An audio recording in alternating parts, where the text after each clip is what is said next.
This is Career Coaching X's and O's, and I'm your host, Mark Anthony Peterson, the founder and thought leader at Sierra Consulting, a leading small business strategy and technology consulting firm. A small part of our practice is executive coaching, and these episodes are the summation of some of our sessions. Today's show, 7 ways to survive when your boss is the same age as your kid. Don Shula will go down as one of the NFL's greatest coaches. He won back-to-back Super Bowls, Super Bowl VII and Super Bowl VIII, with the Miami Dolphins, and he posted the NFL's only perfect season. He coached the Baltimore Colts and won the 1968 NFL championship. He has 5 AFC championships and 4 AP NFL Coach of the Year awards. And he's the NFL's winningest coach with 347 wins. All of these accomplishments almost didn't happen because Shula had a run-in with the league's most famous player, Johnny Unitas. You see, Shula was also one of the league's youngest coaches when he took over the Baltimore Colts at 33 years old, a mere 3 years younger than the legendary Johnny Unitas, who was the team's quarterback. Unitas had very little love for his younger coach because back in those days, quarterbacks called their own plays, and Unitas felt like he knew enough about football that he didn't need to be yelled at by the younger Shula, who had also been a teammate of his. Going into the 1968-69 season, Unitas got an arm injury, and Shula was forced to play Earl Morrall. The team went 13-1 that season and found themselves in the playoffs against the Jets. Unitas was cleared to play in the game, but Shula still started the league's MVP, Earl Morrall. Now, you got to remember, in those days, players didn't lose their position to injury. But Shula made the call to go with the guy who had gotten them to the Super Bowl. Well, as you all know, the first half of that game was dominated by the Jets. The heavily favored Dolphins, who were favored by 3 touchdowns, hadn't scored. Shula decided to play Unitas, and Unitas put together several very promising drives, ending up scoring a touchdown, getting into the red zone a couple more times, only to be intercepted. Many looking back on the game believe that the Colts would have won if Unitas had started the game. Of course, the victory for the Jets created the brand that we all know now as Broadway Joe Namath. Shula survived that incident and went on to become one of the NFL's greatest coaches. I think primarily because he recognized that Unitas was a valuable player and put him in the second half. And though they didn't win the game, it showed a lot about his coaching flexibility and his willingness to set his pride aside for the betterment of the team. So as we work through the seven ways to survive when your boss is the same age as your kid, I want you to put on your helmet and put yourself in the shoes of Johnny Unitas, one of the greatest players to ever don a uniform, and think about how you can help the team win. So let's talk about the 7 things you can do if your boss is as young as your child. First, I want you to understand the politics around your boss's appointment. There are many reasons why your younger boss can end up in that role. He could be a relative of senior management. He could be the child of a very important client. Or he could just be a brilliant executive who just happens to be rushed up the corporate ladder and based on management's review is ready for that job. Either way, you want to understand the dynamic so you know how to best position yourself to help the team win. If that young boss is a brilliant executive lacking experience, you become that experience that he or she needs. If they are in a political appointment or an appointment of a family member, then you become that executive coach that rounds out the experience and the operating skills needed to help the team win. What's the second thing you need to do? Check your attitude. Johnny Unitas was once quoted as saying, "If Don Shula was standing on the other side of the street and his guts were on fire, I wouldn't cross and put the fire out. Now, he said it a little more explicitly than that, but you get the gist. I don't want you to operate that way. I want you to be the person that does cross the street and put the fire out. In sports, many times when a new coach comes in after a very bad coach, they watch all the film on every player to see who gave up and who continued to fight even though they knew they were on a sinking ship.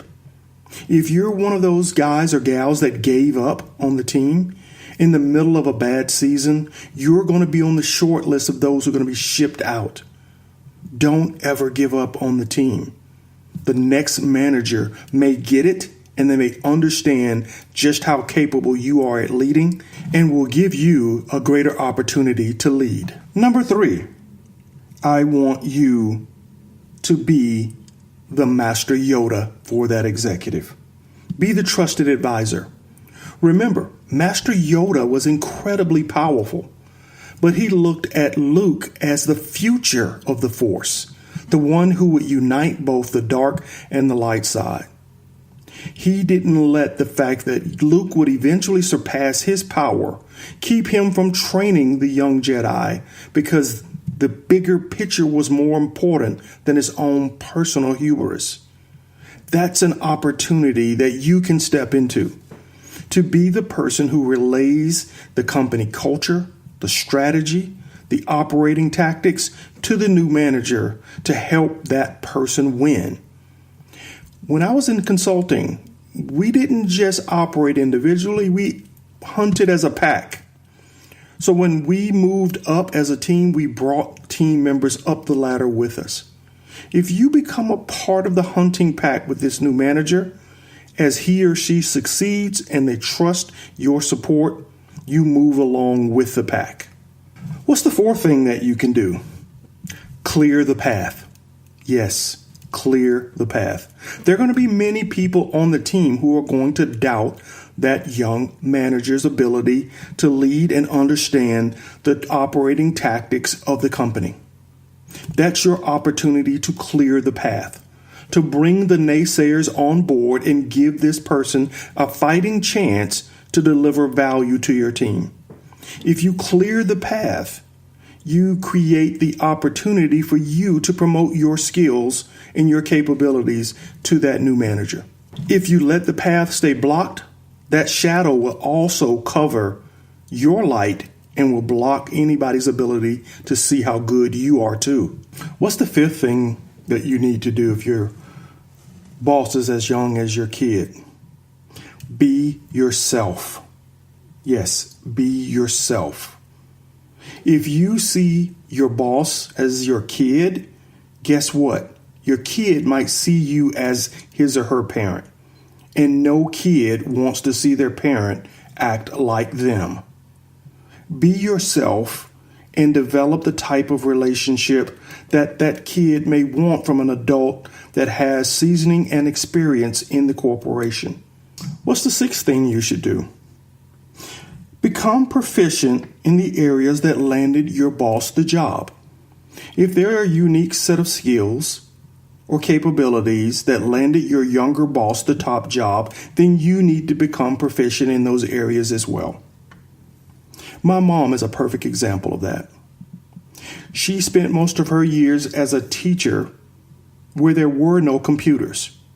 Then all of a sudden, computers were introduced to her environment, and they got a very young principal who had used them all throughout college. Suddenly, this principal was demanding that all the teachers become proficient in this new technology. The teachers panicked. No one knew what to do because so few people had access to computers. My mom shifted gears, and instead of buying us all Christmas presents, talked to us about the problem and said she was going to invest in a PC for the house, which was going to be a great gift for us, she argued, and a great gift for her because it would give her time to learn everything her new principal expected of all the teachers at her school. That paid off for her. Not only did she get proficient, she was able to deliver all of her assignments ahead of time and become a coach to other teachers at the school, which made her a leader and a champion in the eyes of her young principal. Teachers who resisted and didn't want to get on board were quickly shipped off to other schools that they didn't want to work at. Finally, what's the last thing you can do, the seventh thing you can do if you have a boss that is as young as your kid? Communicate. Communicate, communicate. Many times when you talk to the people on your team or your boss, you find common ground. And when you find common ground, suddenly something changes about the relationship and you start rooting for the person to win, be it your boss or your employee. So don't run away from the fact that you have a younger boss. Embrace it and communicate, and you'll find that many of the same issues that you struggle with personally or at work will intersect, and you can develop the type of supportive relationship to give your boss the opportunity to win your respect and support the team. Now, I know some of you who are listening to the podcast, you are the younger boss, right? And you're thinking, Mark, you're not going to close the podcast down without giving us a few tips on how to manage older employees. And you're right. I'm not going to close the podcast down without giving you a few tips as well.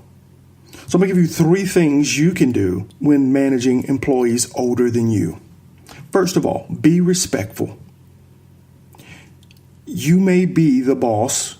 You may have the greater skill depth, but you don't have all the answers. And the moment you recognize that, you've laid the first plank in building a firm foundation to build a successful team. I'm not saying reward based on seniority. I'm saying based on seniority, give people the opportunity to be heard. If someone's been there for 30 years, they've seen a thing or two. They've come across a strategy or two, and they can tell you where all the skeletons are buried. Take the time to find those skeletons and learn why they're there, and try to build your plan to avoid as many of those skeletons as you possibly can. So be respectful. Give them a voice and give them an opportunity to help you win. The second thing you do is reward competence. When I managed teams, I would give employees miniature medieval knight statues whenever they did an excellent job. When they were promoted, I'd give them a larger medieval knight statue. I wanted to set the culture that I was looking at competence.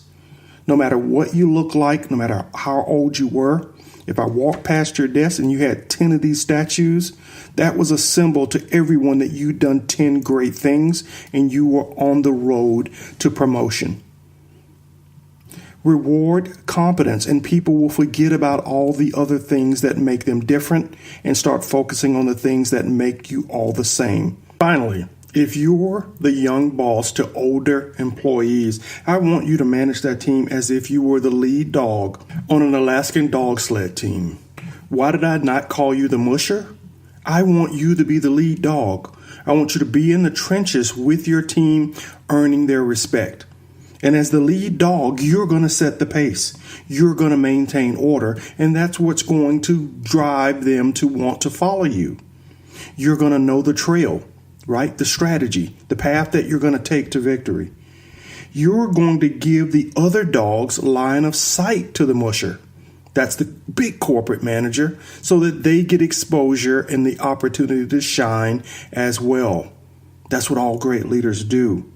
You're going to be able to pull more than your weight, and you're going to expect all of them to do the same. Yes, you're going to lead by example. You're going to have the toughest feet, because trust me, as a young boss, you're going to get your toes stepped on.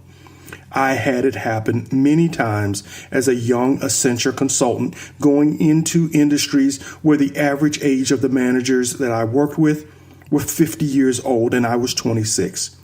Toes were stepped on. Mine had to be tough in order to stick it out and help them see the right path.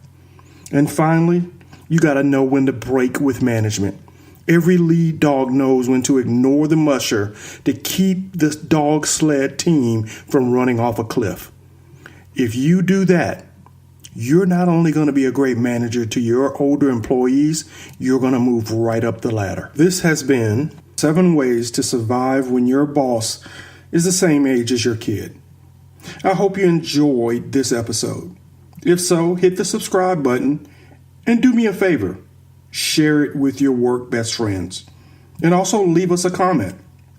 Tell us the issues you are struggling with in your career, and we will research it. And we may even build a podcast episode around it. If you need additional help, please find us on the web at ceyero.com, CEYERO.com, and let us help you build a plan for your career. This has been Career Coaching X's and O's, and I am your host, Mark Anthony Peterson, founder and thought leader at Seniority Consulting.